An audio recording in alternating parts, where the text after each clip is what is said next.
The Canterville Ghost. Mr. Hiram B. Otis was a rich American from New York. He had come to live and work in England, but he did not want to live in London. He did not want to live in the city. He wanted to live in the countryside outside London. Canterville Chase was a large and very old house near London. Lord Canterville, the owner, wanted to sell it, so Mr. Hiram B. Otis visited Lord Canterville. "I do not live in Canterville Chase," Lord Canterville said to Mr. Otis. "I do not want to live there. The house has a ghost, the Canterville ghost." "I come from America," said Mr. Otis. "America is a modern country. I don't believe in ghosts. Have you seen this Canterville ghost?" "No," said Lord Canterville, "but I have heard it at night." "I don't believe in ghosts," Mr. Otis said again. "No one has found a ghost. No one has put a ghost in a museum, and you haven't seen this ghost either." "But several members of my family have seen it," said Lord Canterville. "My aunt saw the ghost. She was so frightened that she was ill for the rest of her life. Also, the servants have seen it, so they will not stay in the house at night. Only the housekeeper, Mrs. Umney, lives in Canterville Chase. Mrs. Umney lives there alone. I want to buy the house," said Mr. Otis. "I'll buy the ghost as well. Will you sell Canterville Chase? Will you sell the ghost?" "Yes, I will," said Lord Canterville. "But please remember, I told you about the ghost before you bought the house." Mr. Hiram B. Otis bought Canterville Chase. Then his family came to England from America. He had a wife called Lucretia, 3 sons, and a daughter. The eldest son, Washington, was almost 20 years old. He was good-looking and had fair hair. His 2 young brothers were twins. They were 12 years old. The daughter, Virginia, was 15 years old. She had large blue eyes and a lovely face.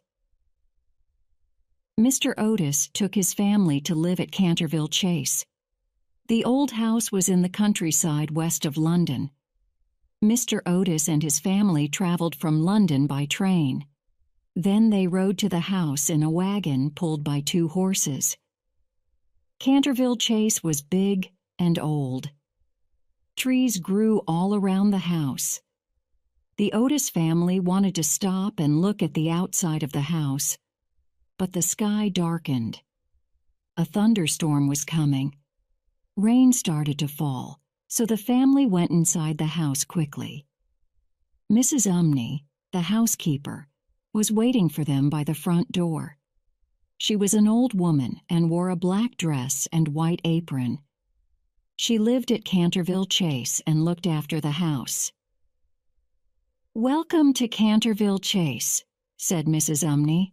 "Would you like some tea?" "Yes, please," said Mrs. Otis. The Otis family followed Mrs. Umney into the library. There was a big table in the center of the room and many chairs. Mrs. Umney put teacups on the table. Then she brought a pot of tea. The Otises sat in the library and drank their tea. They looked out of a large window at the rain. The rain was falling heavily and the sky was black. They heard thunder and they saw lightning. Mrs. Otis looked around the room. There were many books on bookshelves. There were paintings on the walls. There was also a red stain on the floor. The red stain was by the fireplace. "What is this red stain?" Mrs. Otis asked Mrs. Umney. "It is blood," answered the old housekeeper in a quiet voice. "I don't want a blood stain in my library," said Mrs. Otis. "Please remove the stain. Please clean the floor immediately." The old woman smiled. "It is the blood of Lady Eleanor de Canterville. She was murdered by her husband, Sir Simon de Canterville, in 1575. The blood stain has been here for over 300 years. It cannot be removed." "Nonsense," said Washington Otis. I have some Pinkerton's stain remover from America. It can remove any stain. Watch." Washington Otis took the stain remover from a bag. Pinkerton's stain remover looked like a small black stick. He rubbed the stick on the blood stain. A minute later, the floor was clean. The stick had removed the stain quickly and easily. Mrs. Umney looked at the floor. She was frightened. No one had removed the blood stain for 300 years. Mrs. Umney was very frightened. "Pinkertons can remove anything," said Washington Otis. "The blood stain has gone." Lightning flashed and lit the library. Thunder crashed over the house. Mrs. Umney fainted. Mr. and Mrs. Otis ran across the library. They helped the old housekeeper who lay on the floor. Mrs. Umney's eyes were closed and her face was pale. "Mrs. Umney! Mrs. Umney!" cried Mrs. Otis. "Can you speak?" Mrs. Umney opened her eyes. "Trouble will come to this house," she said. "I have seen the ghost. The ghost will come to you." All the Otises helped Mrs. Umney to stand up. "The ghost will come," she said again. "You must not remove the blood stain. You must not clean the library floor. You must not clean the library floor. The ghost will be angry." Then Mrs. Umney went upstairs to her room. "Let's look for the ghost," said the Otis Hoys. "Let's look round the house." The Otises looked round the house together. But they did not see the Canterville ghost. That night the family went to bed early. The storm continued all night. Next morning they went into the library. The blood stain had reappeared on the floor. "I'll remove this blood stain once more," said Washington Otis. "Mother doesn't want a blood stain in the library. I'll clean the floor again." He removed the blood stain with Pinkerton's stain remover. The library floor was clean. But the next morning the stain had come back again. "This is very strange," said Mr. Otis. "I'll lock the library door at night. No one can come into the library. No one can put a stain on the floor." "I don't think Pinkerton's stain remover is bad," said Washington Otis. "I think there really is a ghost. The ghost is making the blood stain. The ghost puts the stain on the floor at night." "We must find this ghost," said Mr. Hiram B. Otis. "It must stop making these stains. Your mother does not like blood on the library floor." That day the family went out. They walked around the countryside near Canterville Chase. They went to the nearby village. They looked at the old village houses. Then they walked back to Canterville Chase through the woods. It was a summer evening, and the weather was tine. It was late when they got back to the house. The Otises were hungry and tired. After eating supper, they went to bed. The bedrooms were upstairs. There was a long corridor upstairs. The bedroom doors were along this corridor. Mr. Otis woke up after midnight. There was a strange noise outside his room. The sound was like metal chains. The chains were nibbing together. Mr. Otis got out of bed and opened the bedroom door. He looked into the corridor. He saw the Canterville ghost in the corridor. The ghost was an old man with burning red eyes. He had long gray hair and wore very old-fashioned clothes. There were chains on his hands and feet. He was rubbing the chains together so they made a noise. "My dear sir, your chains make a terrible noise," Mr. Otis said to the ghost. "You must put some oil on those chains. Here is some Tammany Rising Sun oil from the United States. Please put the oil on your chains." Mr. Otis put a bottle of oil on a table in the corridor. Then he closed his bedroom door and went back to bed. The Canterville ghost was very surprised. He had lived in Canterville Chase for 300 years. Everyone was frightened of him, because everyone was afraid of ghosts. But this American gentleman was not afraid. The Canterville ghost decided to work harder. He wanted to frighten the American. He made a terrible noise and shone a horrible green light in the corridor. Another door opened at the end of the corridor. Mr. Otis's youngest sons came out of their bedroom. The two young boys had the pillows from their beds in their hands. They threw the pillows at the ghost. They laughed at the ghost. The ghost was amazed and upset. No one had laughed at him before. He was a ghost. Everyone is frightened of ghosts. No one had ever laughed at the Canterville ghost before. The Canterville ghost did not know what to do. He disappeared through the wall, and the house became quiet. The ghost went to the secret room where he lived. He sat down on a chair. He thought about what had happened. He had frightened people for 300 years. He had looked through windows and frightened the servants. He had knocked on bedroom doors. He had frightened people in their beds. He had blown out candles in the night. He had turned green and made noises with his chains. Everyone had always been frightened. No one had given him rising sun oil to put on his chains. No one had thrown pillows at him. He was a very unhappy ghost. Washington Otis removed the blood stain in the library every day. Every morning the stain had reappeared, but the stain was no longer the color of blood. One morning it was brown, another morning it was purple, then it became bright green. The Otises laughed at the blood stain. They looked for it every morning before breakfast. "What color is it today?" asked Washington Otis. "It's green," shouted the twins. "It's green blood today." They laughed at the green blood stain on the library floor. Virginia Otis did not laugh. The young girl was silent at breakfast.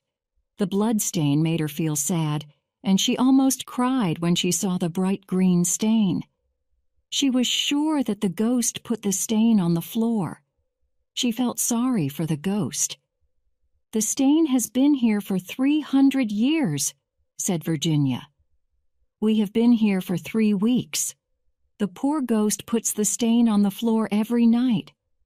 Can't you leave the stain there?" But the others did not listen to Virginia. The second appearance of the ghost was on a Sunday night. The Otises had all gone to bed. Suddenly they were woken up. They heard a terrible crashing noise downstairs. The whole family ran out of their bedrooms. They ran downstairs. It was dark, but Mr. Otis and his eldest son carried candles. They heard another crashing noise in the hallway near the front door. There was a suit of armor in the hallway. This suit of armor was more than 300 years old. It had fallen over and made a loud noise. The Canterville ghost was sitting on the floor next to the armor. The ghost had tried to put on the suit of armor. He wanted to walk around the house and frighten the Otis family, but the metal suit was too heavy. The suit of armor had fallen onto the floor. The Canterville ghost was sitting beside the armor. He was rubbing his knee. He had hurt himself. Mr. Hiram B. Otis pointed a gun at the ghost. Washington Otis held his candle high in the air. The Otis twins laughed loudly. Virginia was afraid and stood beside her mother. They all looked at the Canterville ghost. The ghost was very angry. He stood up and gave a loud shout. He blew out the candle in Washington Otis's hand. There was no light in the hall. Then the ghost ran up the stairs in the darkness. He stopped at the top of the stairs and laughed. He had a frightening laugh. Men's hair had turned gray when they heard him laugh. But the Otises were not afraid. "Are you in pain?" asked Mrs. Otis. "I have a bottle of Dr. Dobell's medicine. It is good for stomach aches and headaches. Please take the medicine." The ghost looked at Mrs. Otis angrily.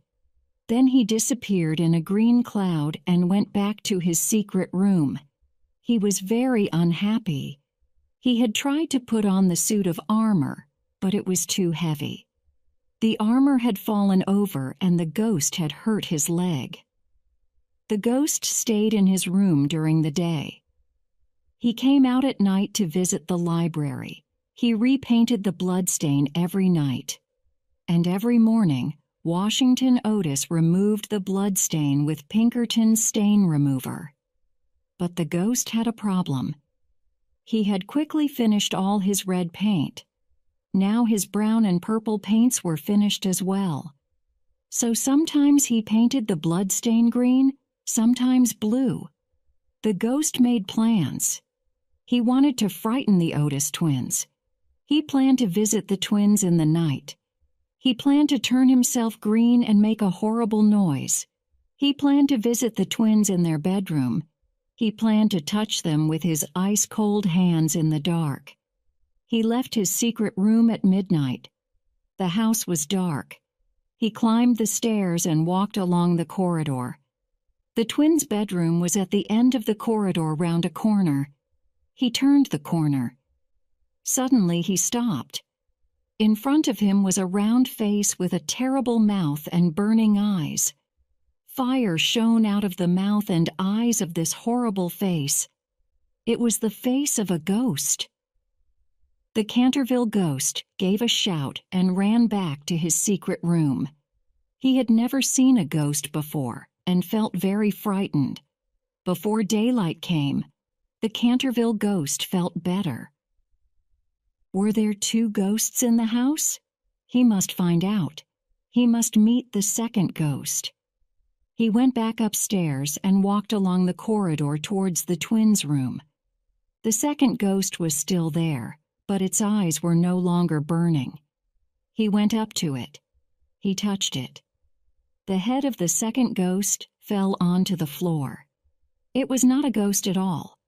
It was a head made from a large round vegetable called a pumpkin. The twins had put a candle inside it. There was a card on the floor. The Otis Ghost, the only true Canterville ghost.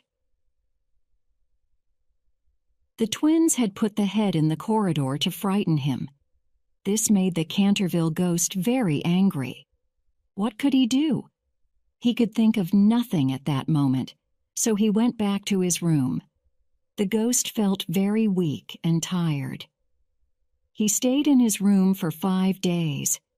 He did not repaint the bloodstain in the library. There had been a bloodstain on the library floor for 300 years. Now the library floor was clean. After a week, the ghost felt better. He decided to try once more to frighten the Otis twins. He planned to make his face look as horrible as possible. He waited until the middle of the night.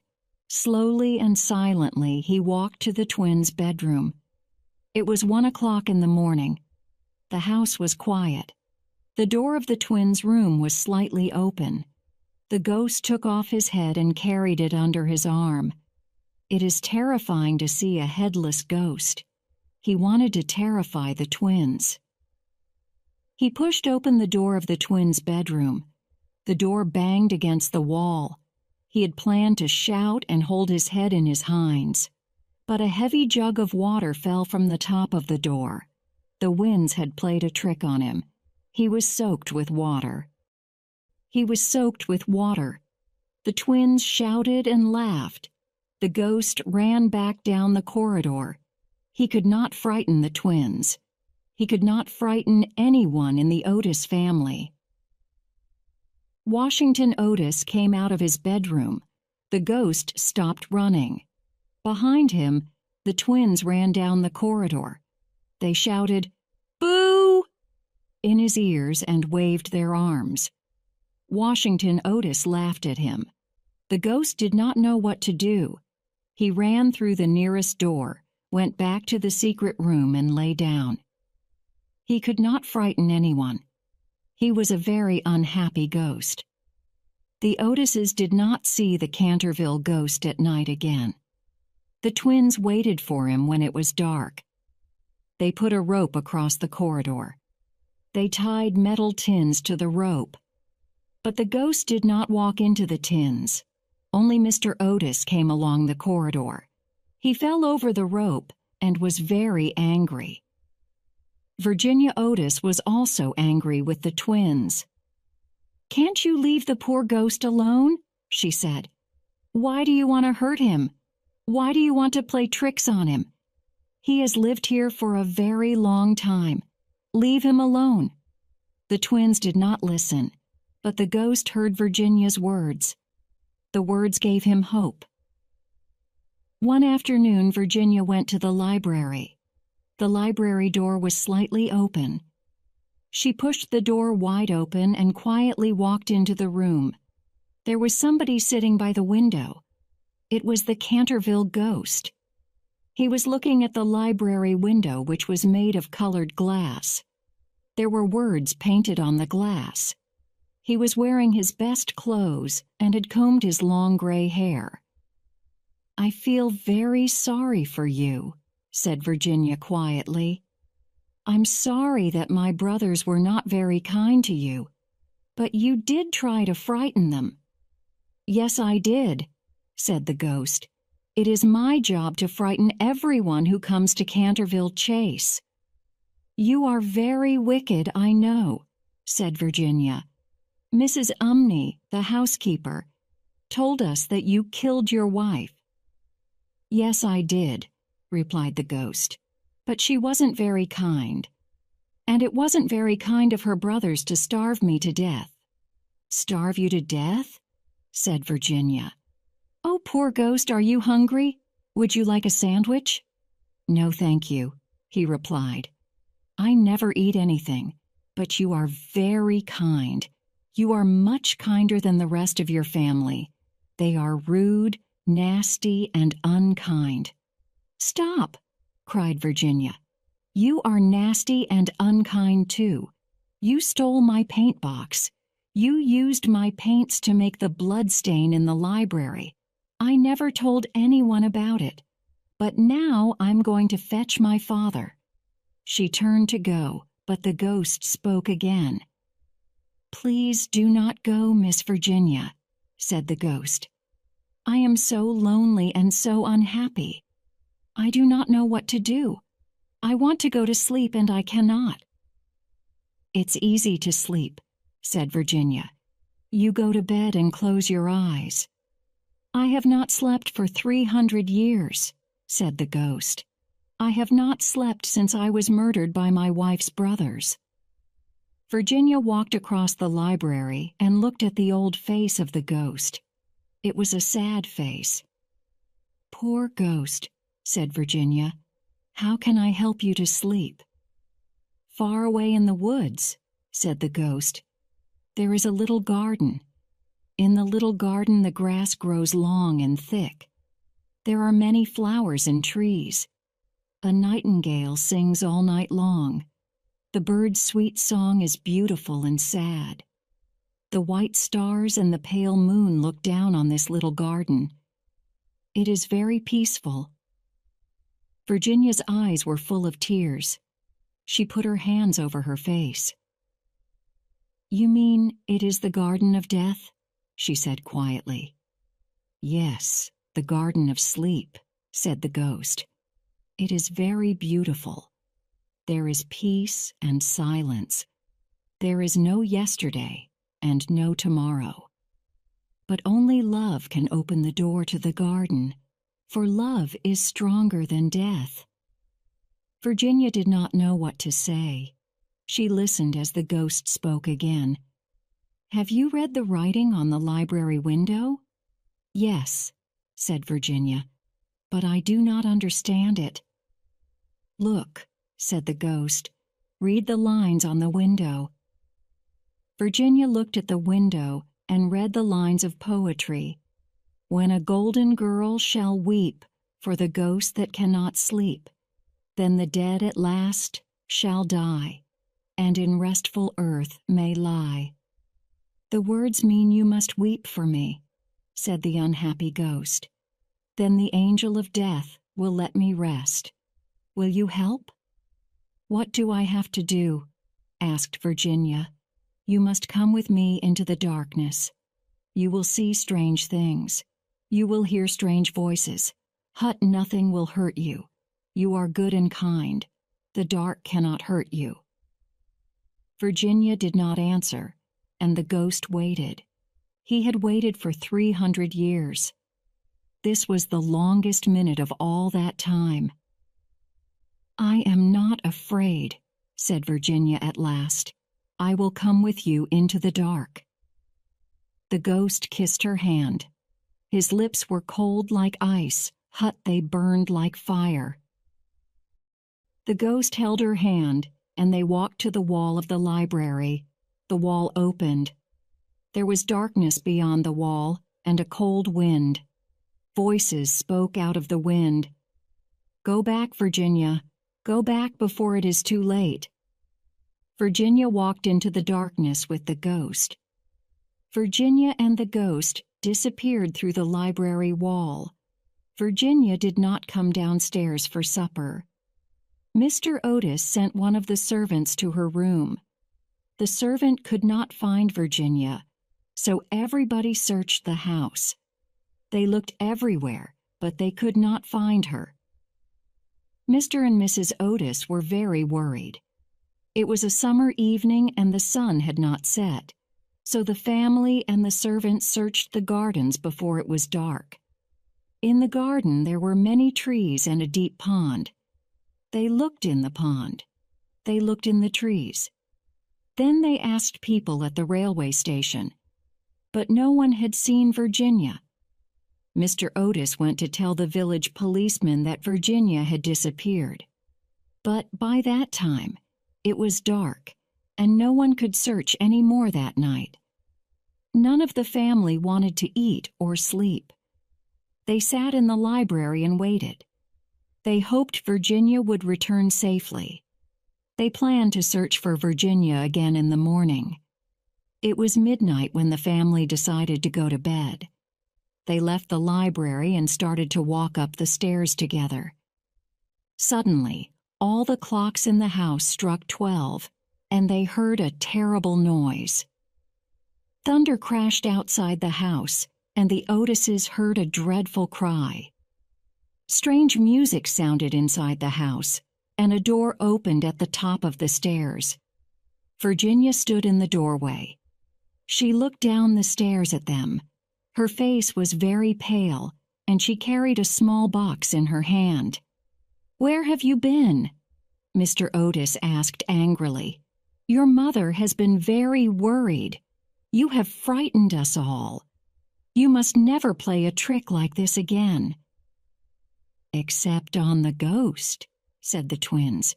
"You can play tricks on the ghost."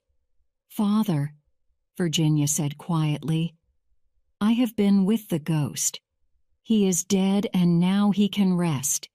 He gave me this box of beautiful jewels before he died." She showed her father the small box. Inside was a necklace made of red stones. "Where did you get this?" asked her father. "Where have you been?" Mr. Otis forgot to be angry. He was so pleased to see that Virginia was safe. "Come, I'll show you," said Virginia. She turned back to the door at the top of the stairs. All of the family followed her. Washington Otis carried a lighted candle. Virginia led them along a secret corridor. They came to an old wooden door which was open. Beyond the door was a little room with a low ceiling. There was an iron ring in the wall and 2 chains. At the end of the chains was a body. Only bones remained. It was a skeleton. "This is the body of Sir Simon de Canterville," said Virginia. "He murdered his wife in 1575. Then his wife's brothers shot him in this room. He was given no food. Sir Simon starved to death. His ghost was in this house for 300 years. But now he has found peace. The Otis family looked around the little room and did not know what to say. Virginia knelt on the floor beside the skeleton and began to pray. There was a funeral 4 nights later. The Otises buried the body of Sir Simon de Canterville in a grave among the trees. The Otises, Mrs. Umney the housekeeper, and all the servants from Canterville Chase stood near the grave. Behind them were people from the nearby village. Many people had come to the funeral. Virginia carried white flowers. She looked up at the stars and the pale moon and the dark trees. She remembered what the ghost had said about the Garden of Death. A nightingale began to sing. The bird's sweet song was beautiful and sad. Virginia smiled. "God has forgiven him for murdering his wire," she said. The Model Millionaire. Hughie Erskine was a good-looking man. Hughie Erskine was the best-looking gentleman in London. He had curly brown hair, gray eyes, and a handsome face. He also had many friends. However, Hughie Erskine did not have much money. His father had been an officer in the army. His father was dead. Now Hughie had his father's sword and a few books, but no money. Hughie Erskine had tried to do several jobs. He had worked for a tea merchant selling tea. He had worked for a wine merchant selling wine. But poor Hughie was not good at anything. Hughie was in love and wanted to get married. He loved Laura Merton, the daughter of an army officer. Laura loved Hughie, but her father did not want them to get married. "You are a fine young man," Colonel Merton said to Hughie, "but you have no money. My daughter cannot marry a man with no money. You may marry my daughter when you have 10,000 pounds. Hughie did not have 10,000 pounds. He did not have 10 pounds. His old aunt gave him 4 or 5 pounds a week. Today he had only 1 pound in his pocket. Hughie was almost broke. Hughie had a friend called Alan Trevor. Alan was an artist who painted pictures of people. He was a good artist and quite famous. Many people wanted him to paint their portrait. People came to Alan's studio. Alan painted their portraits in the studio. Alan's pictures were very expensive. He only painted pictures for rich men. Hughie Erskine visited Alan Trevor in his studio. Alan was working on a painting. "What do you think of this?" asked Alan Trevor. "And what do you think of my model?" Hughie looked at the painting. It was a picture of an old beggar. Alan was painting a picture of a man who was standing in the corner of the studio. The model was an old man dressed in old, torn clothes. The old man's face was sad. With one hand, he held out a hat. In the other hand, he held a stick. "My model is wonderful," said Alan. "Have you ever seen such a wonderful beggar?" "Poor old man," said Hughie. "How sad he looks." "Of course," said Alan. "I don't want a beggar to look happy." "How much is a model paid for standing in your studio?" asked Hughie. "Not much," answered Alan. "Only a shilling an hour." "And how much money do you get when you sell a picture?" asked Hughie. "For this picture, I will get 2,000 pounds, said Alan. "You're a rich man. I think the model should get some of the money," said Hughie. "Nonsense. Nonsense," said Alan. "It's difficult to be a painter. It's not difficult to be a beggar. Few people can paint pictures. Anyone can beg." "But many people want to be rich and famous painters," said Hughie. "No one wants to be a poor beggar. You artists are very unkind." Alan Trevor laughed. "I'm busy," he said. "Sit down and stop talking." A servant came in. "A gentleman is outside, sir. He wants you to paint his portrait. Can you speak to him, please?" "Don't go away," Alan said to Hughie. "I'll be back in a moment." Alan left the room. The old beggar sat down on a chair and rested. His hat was still in his hand. The old man looked so sad that Hughie felt sorry for him. Hughie put his hand in his pocket. He had £1. It was the last of his money. Well, he needs the money more than I do, thought Hughie. Hughie went across the room and put the £1 in the old man's hat. The old man was very surprised. He looked at the money and smiled. "Thank you, sir," he said. "Thank you very much." Alan Trevor came back into the studio and Hughie left. He went to see Laura and told her about the beggar. "You gave all your money away?" said Laura. "That was very foolish. My father will never let me marry a foolish man. You are very foolish, but you are very kind and I love you very much." That night, Hughie met Alan Trevor at a club.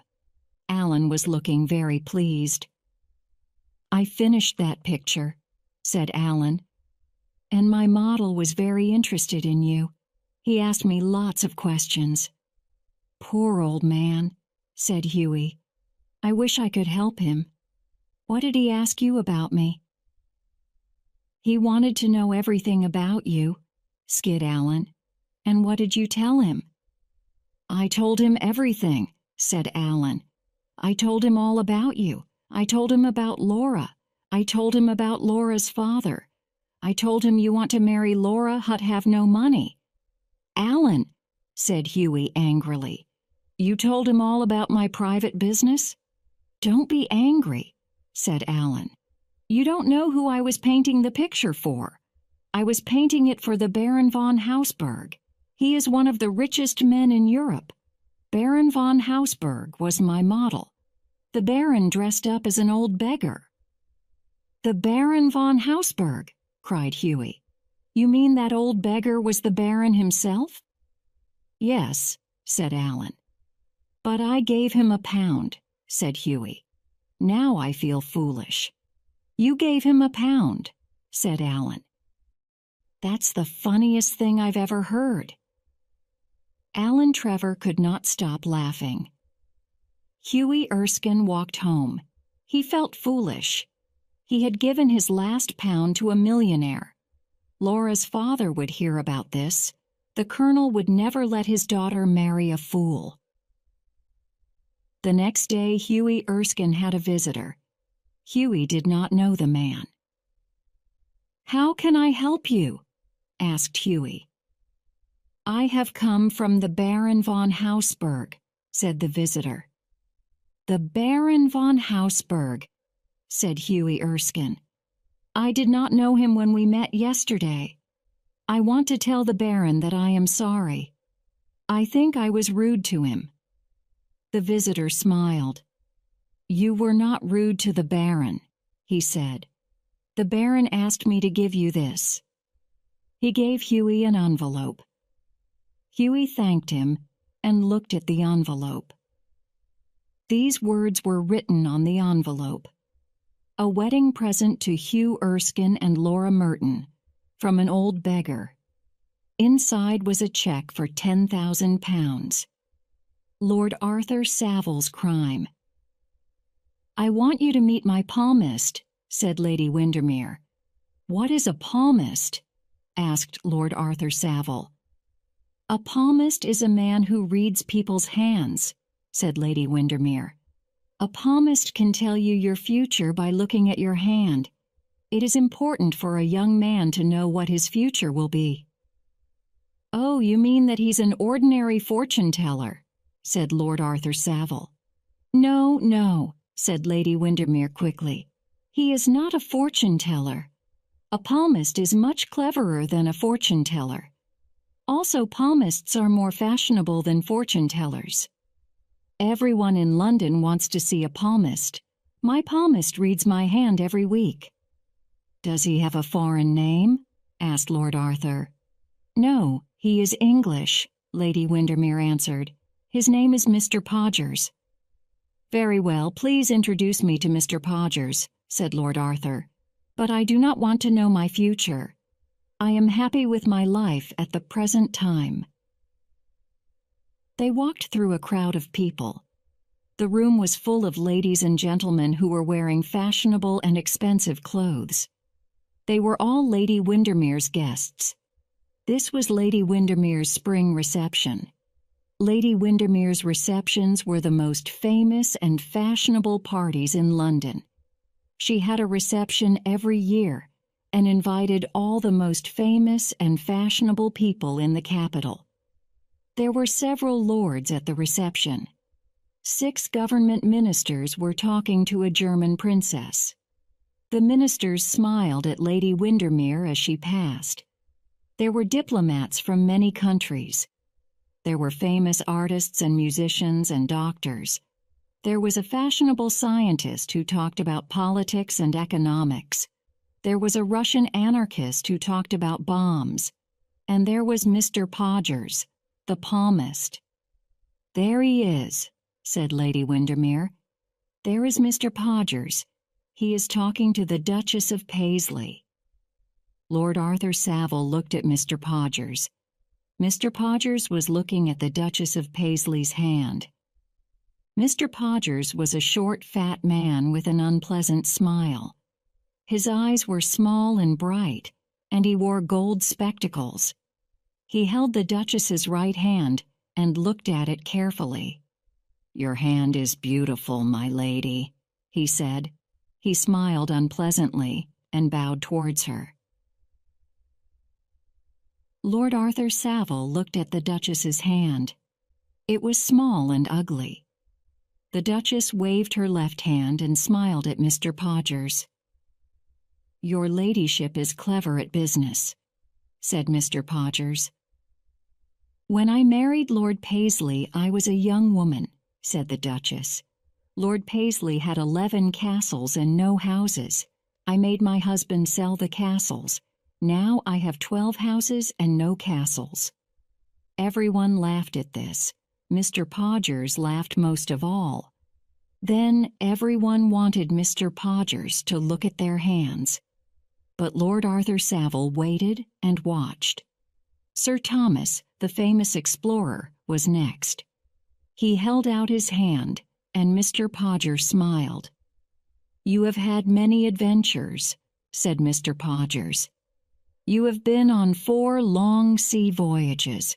Twice your ship has been sunk. You are planning another voyage to the Antarctic. You had an illness when you were 17 years old. You became rich when you were 30. You do not like cats." "Amazing," said Sir Thomas. "Every word is true. It's quite amazing." "He reads the newspapers as well as hands," Lady Windermere said to Lord Arthur. "It is not difficult to tell the fortunes of famous people if you read the newspapers." "Then you do not believe in fortune-telling," said Lord Arthur. "Why did you invite him to your reception?" "I find him amusing," Lady Windermere answered. "He is fashionable and amuses the guests." 6, 7, 8 people held out their hands to Mr. Podgers. He read their hands and told them their future. Everyone was surprised and amazed. They all laughed and talked loudly. "Brilliant!" "True!" "Amazing!" "Mr. Podgers is wonderful." Mr. Podgers read the hands of all the people around him. He smiled and promised good fortune. Only the Russian ambassador did not hold out his hand. Lord Arthur Savile waited and watched. "Now, Lord Arthur, it is your turn," said Lady Windermere. "I want to know your future." "Why?" asked Lord Arthur. "Because your fiancée Sybil is coming to see me tomorrow. You are getting married next month. I want to know that you will be happy. I will tell Sybil the good news." Lady Windermere spoke to Mr. Podgers. "Mr. Podgers, here is Lord Arthur Savile. He is one of my favorite young men. He is getting married next month. Please tell him his future. Please tell him something good." Mr. Podgers smiled at Lady Windermere. "I will be pleased to do so, my lady." Mr. Podgers held Lord Arthur's right hand. The palmist's face turned pale. He said nothing. He looked closely at Lord Arthur's hand for more than a minute. Lord Arthur suddenly felt afraid. "I am waiting, Mr. Podgers," he said. "We are all waiting," said Lady Windermere. Mr. Podgers took hold of Lord Arthur's left hand. He looked at it very closely. His gold spectacles almost touched Lord Arthur's hand. His face showed that he saw something horrible, but he looked up quickly and smiled unpleasantly. "It is the hand of a very pleasant and charming young man," said Mr. Podgers. "Of course it is," said Lady Windermere angrily. "But will he a charming young husband? That's what I want to know." "All charming young men are charming husbands," said Mr. Podgers. "I know that," said Lady Windermere loudly. "Tell me his future. What will happen in Lord Arthur's life?" "There is little to tell," said Mr. Podgers. "He will go on a journey." "Of course he will go on a journey," said Lady Windermere. "He is getting married next month. He and his wife will go on their honeymoon." "Do you mean that? Do you mean his honeymoon?" "I do not know," said Mr. Podgers. "Also, one of his relatives will die soon." "Who?" demanded Lady Windermere. "Not his sister?" No, not a member of his close family. A distant relative," said Mr. Podgers. "A distant cousin, perhaps." Then he was silent. He said no more. Lady Windermere was angry. This was a bad end to a wonderful evening.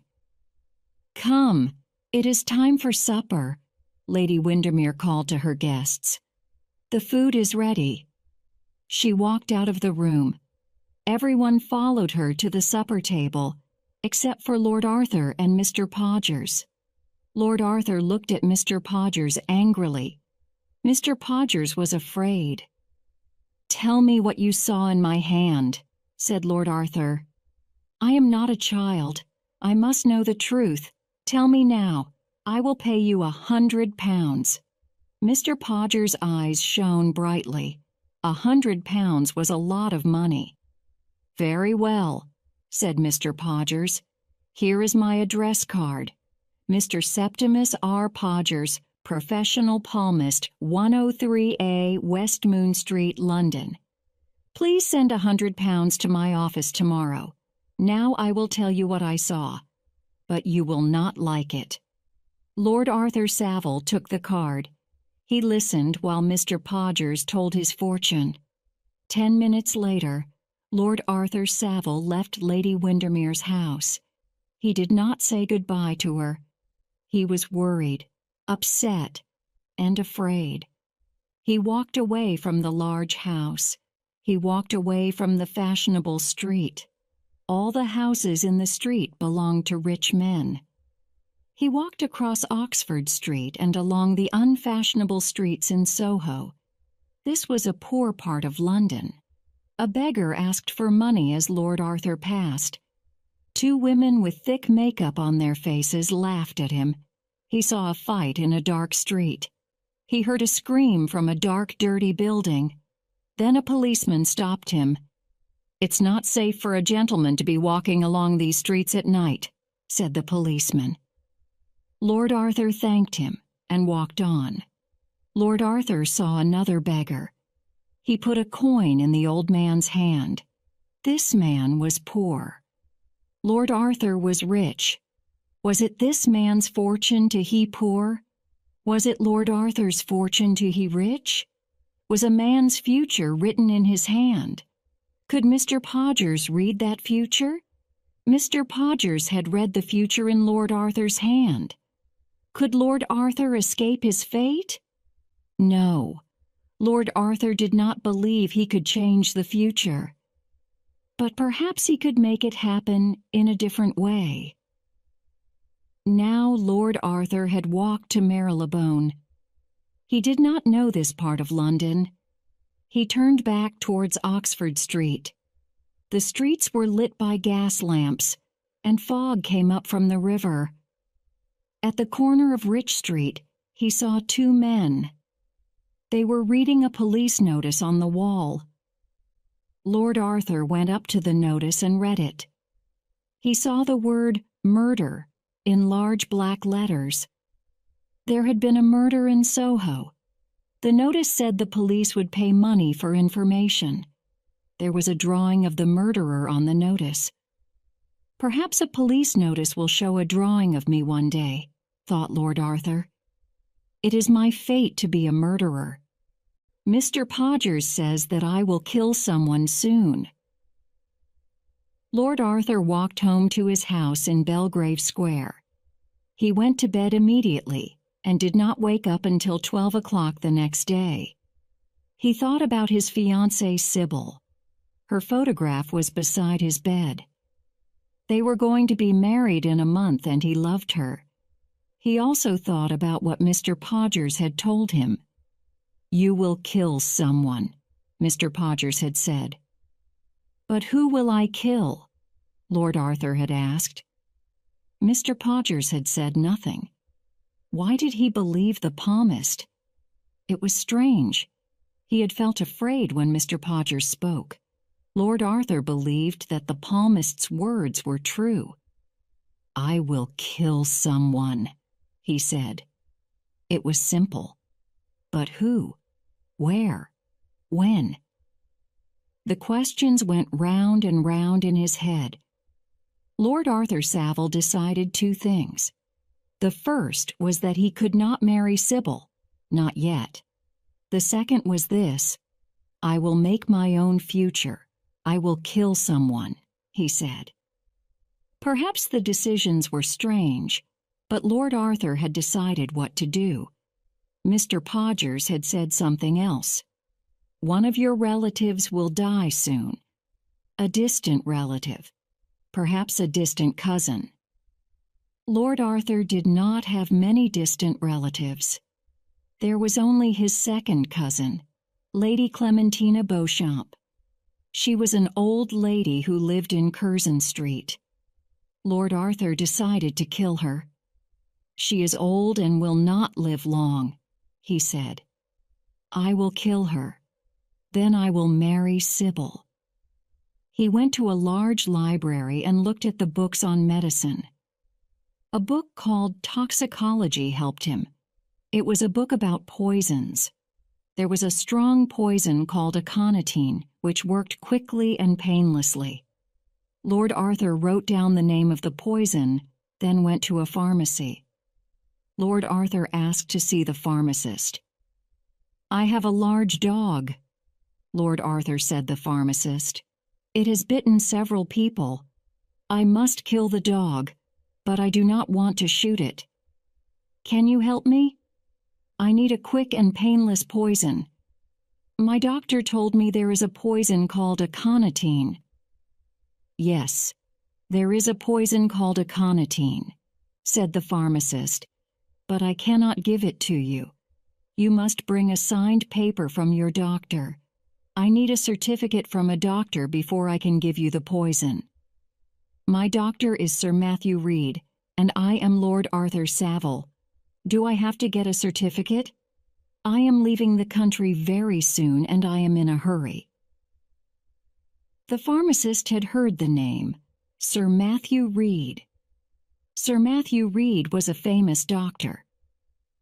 "Well, my lord, if you promise you will only use the poison to kill this dog." "Yes, of course," said Lord Arthur. "I promise." "Very well," said the pharmacist. "I will make a pill of poison for your dog." The pharmacist made the poison pill. It looked like a small, round sweet. Half an hour later, Lord Arthur bought a small box of sweets in a shop in Piccadilly. He threw the sweets away and put the poison pill in the box. Then he went to visit Lady Clementina Beauchamp. "Arthur, I'm so happy to see you," said Lady Clementina. "How is Sybil? Is everything ready for your marriage?" "Sybil is very well, thank you," said Lord Arthur. "She has gone to see Lady Windermere today. I am going to see Sybil later." "You are very kind to visit me," said Lady Clementina. "I am old and ill. I'm sure you young people think I am boring. My only visitor is the doctor." "I know you are not well," said Lord Arthur. "I have brought you some medicine." He gave the sweet box to Lady Clementina, who looked inside. She took out the pill and looked at it. "It looks like a sweet," Lady Clementina said. "Are you sure it is medicine? Shall I take it now?" "It is medicine, yes, but do not take it now," said Lord Arthur. "It is a new medicine from America. It is a very good medicine. Take it before you go to bed. It will help you to sleep." "You are very kind," said Lady Clementina. "I will try to remember to take it. I am old and I forget many things, but I will not forget to come to your wedding." Lord Arthur said goodbye to Lady Clementina. Then he went to see Sybil at her father's house in Park Lane. He wanted to change the date of their marriage. He wanted to delay their marriage, but he did not want to hurt Sybil. Lord Arthur asked Sybil to wait.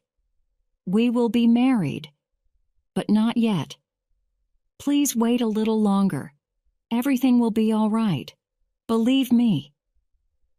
Sybil was very unhappy. She did not understand. Why did Arthur want to delay their marriage? Lord Arthur sat and talked with her until late in the evening. Then he took the midnight train to Venice in Italy.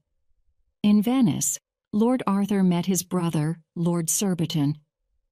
They were together for 2 weeks, but Lord Arthur did not enjoy his visit to Venice. He was worried and restless. He read the newspapers from England every day. He looked for news of Lady Clementina Beauchamp.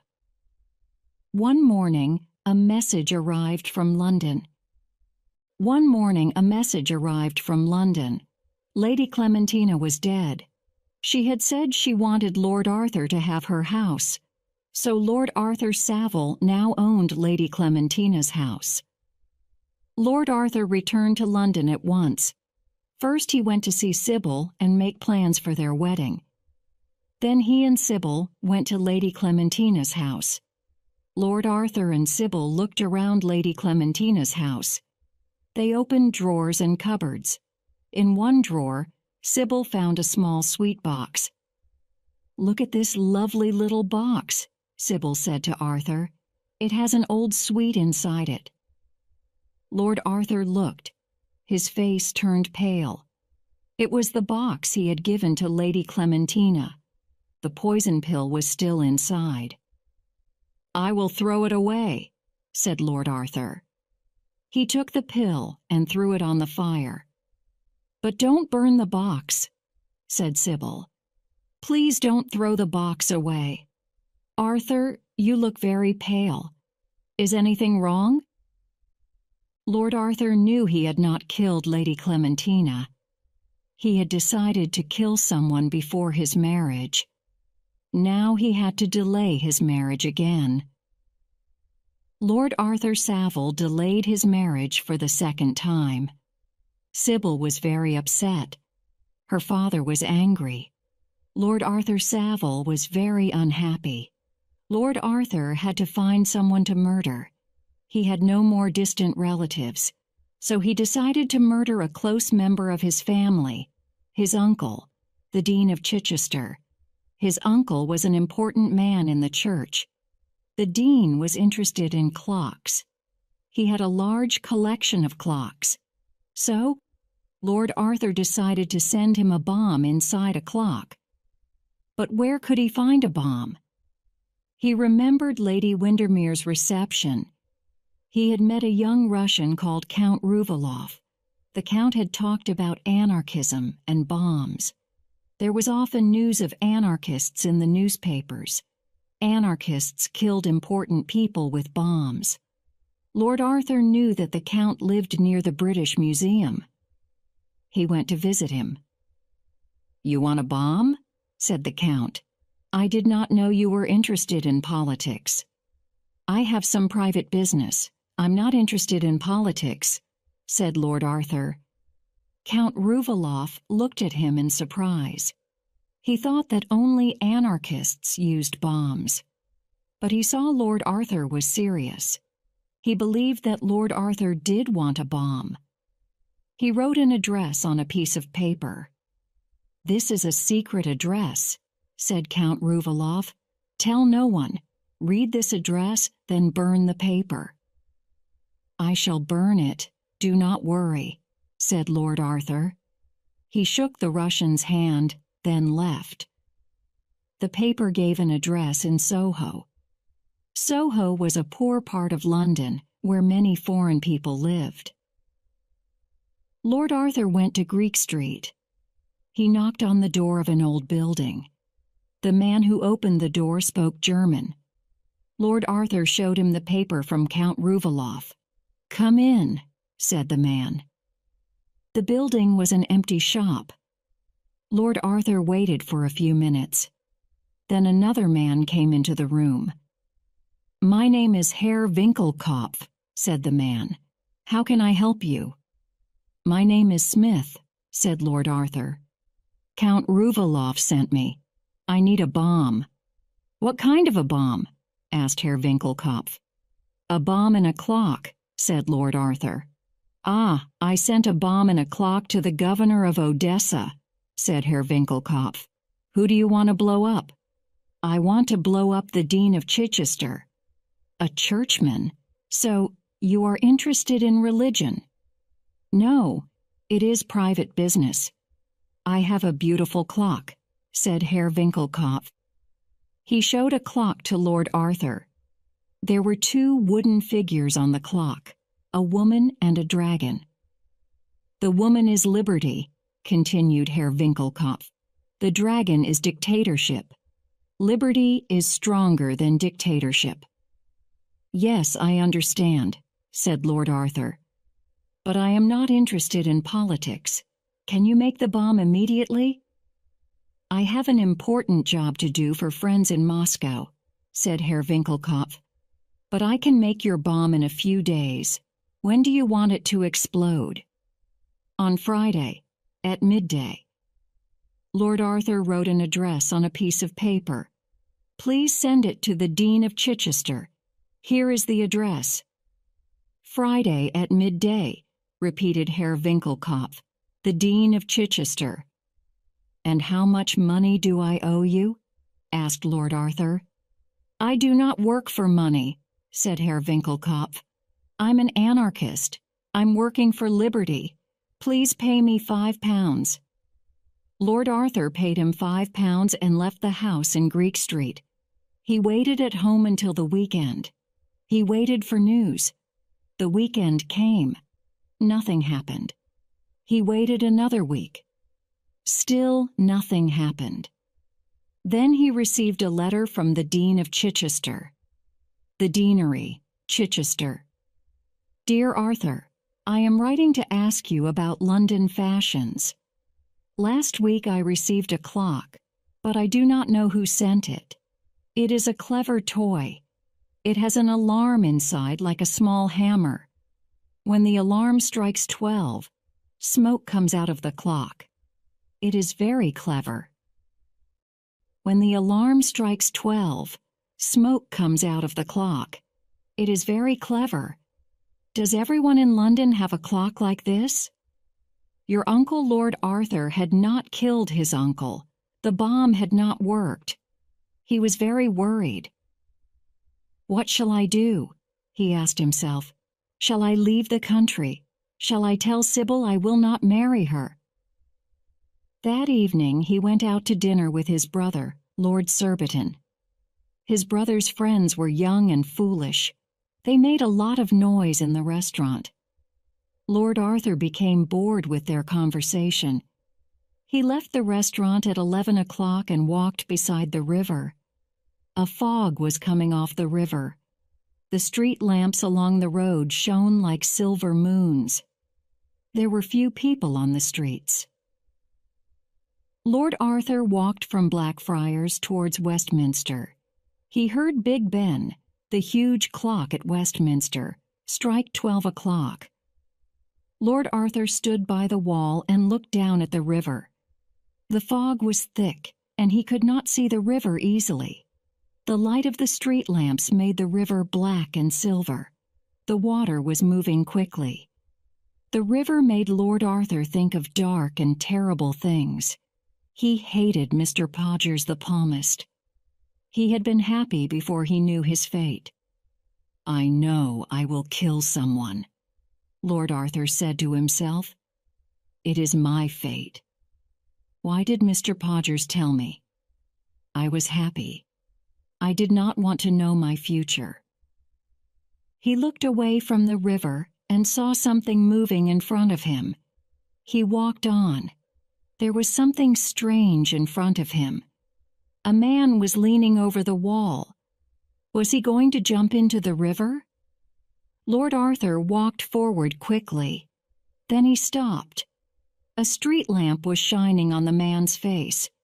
It was Mr. Podgers the palmist. Lord Arthur had a clever idea. Lord Arthur ran forward quickly and quietly. He took hold of Mr. Podgers by the legs and pushed him over the wall. There was a cry and a splash, then silence. Lord Arthur stood by the wall and looked down. He could not see Mr. Podgers. "Have you dropped something, sir?" asked a voice behind him suddenly. He turned round and saw a policeman with a lamp. "It was nothing important, Sergeant," Lord Arthur answered, smiling. Lord Arthur suddenly felt very happy. Now he had no more worries. A day later, Lord Arthur read a report in the Times newspaper. Suicide of a palmist. The body of Mr. Septimus R. Podgers was found in the River Thames yesterday. Mr. Podgers was a famous palmist. Police questioned Mr. Podgers' friends. They said that Mr. Podgers had been working very hard. Mr. Podgers was writing a book about reading palms. His friends thought he had become ill because he worked so hard. The police believe that Podgers killed himself by jumping into the River Thames. Lord Arthur ran out of the house and went to Sybil's house in Park Lane. Sybil was looking out of the window. When she saw Arthur in the street, she ran downstairs to meet him. "Sybil, let us get married tomorrow," Arthur shouted. "No, not tomorrow. Let's get married today." "You foolish boy!" Sybil was laughing and crying at the same time. She and Arthur were both very happy. After their wedding, Arthur and Sybil visited Lady Windermere. "Are you happy?" asked Lady Windermere. "We are both very happy," said Arthur, "and we hope that you are too." "I have no time to be happy," said Lady Windermere. "I am always looking for new people to invite to my receptions. I read in the newspaper that Mr. Podgers, your palmist, is dead," said Arthur. "Oh, Mr. Podgers," replied Lady Windermere. "There is a new fashion now. It is called telepathy. I have a telepathist who reads people's minds. I became tired of Mr. Podgers. He could not read the future. He never told me anything useful. I did not believe him." "I believed him," said Arthur. "Everything he told me was true. He has made me very happy." "How has he made you happy?" asked Lady Windermere in surprise. Arthur looked into his wife's eyes and said, "He has helped me to marry Sybil." "What nonsense!" cried Lady Windermere. "I never heard such nonsense."